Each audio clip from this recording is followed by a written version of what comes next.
We have some breaking news. Senator Bill Cassidy is speaking on the Senate floor right now. It comes as the confirmation for Todd Blanche hangs in the balance. If Cassidy announces he will not support Blanche, it could sink his nomination for Attorney General. Let's listen in. Many more.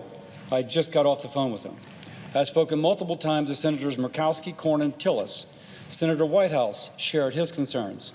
Additionally, I spoke with current and past administration officials, including a long conversation with former Attorney General Bill Barr. Late last night, I spoke to two U.S. attorneys from Louisiana, David Corsell and Kurt Wall. Of course, there's been a lot to read and a lot to consider, and I slept on it overnight. Let's start with the concerns. Mr. Blanche showed poor judgment in approving the anti-weaponization slush fund and exempting the president from IRS audits. No American should be unfairly targeted by the law, but no American should be above the law. Mr. Blanche said these were mistakes, and he has made efforts to kill the slush fund. I am particularly concerned about episodes of apparent lawfare. DOJ bringing suits against political enemies. Both parties, presidents of both parties, have been guilty of this. It must stop. It should stop now. A never-ending cycle of prosecuting political enemies undermines the rule of law, degrades the public's trust in our institutions, and makes our politics more extreme when we need to unite to solve the big problems of our time.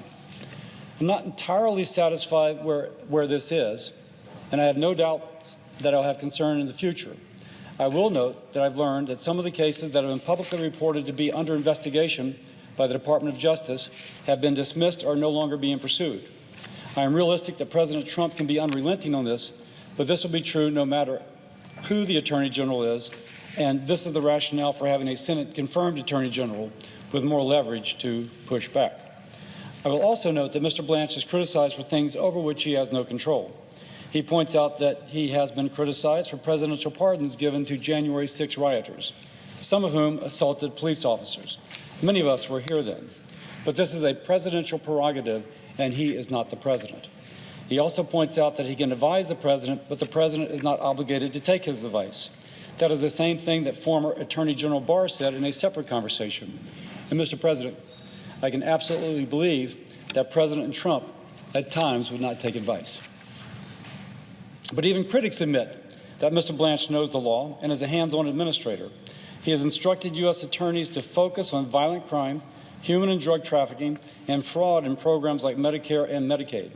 Mr. Corsell, the U.S. Attorney in New Orleans, says that when he needed extra resources, Acting Attorney General Blanche provided them to finish a big drug case.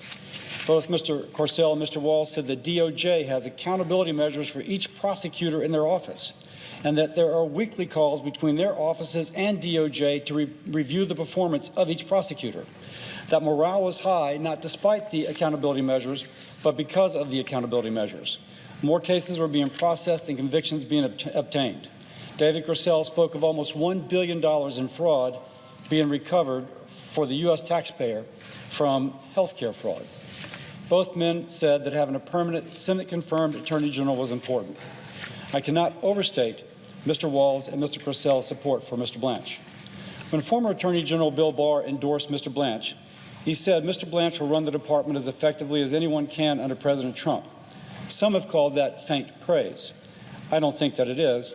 I think it is a reality. Barr specifically addressed the allegation that Mr. Blanche would be a yes man for the president. He said that any attorney to represent a client well has to have tough conversations and confront a client with difficult truths. That because of his previous attorney-client relationship with President Trump, Mr. Blanche would be precisely the person to push back on President Trump. But that ultimately, and here Barr echoed what I heard from Blanche, decisions are made by the president. Mr. Blanche is not perfect, and he will tell you this, but the choice is not between perfection and Mr. Blanche. It is between Mr. Blanche and another acting attorney general who may not run the department effectively under President Trump and who indeed may not be as good as Mr. Blanche. This puts at risk the progress made fighting violent crime, human and drug trafficking, and fraud.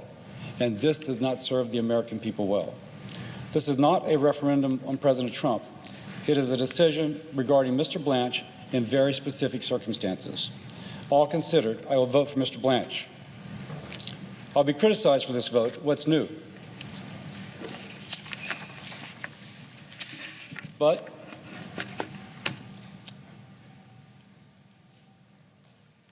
People of Louisiana can be assured that I worked hard to understand the issue and to make the right decision.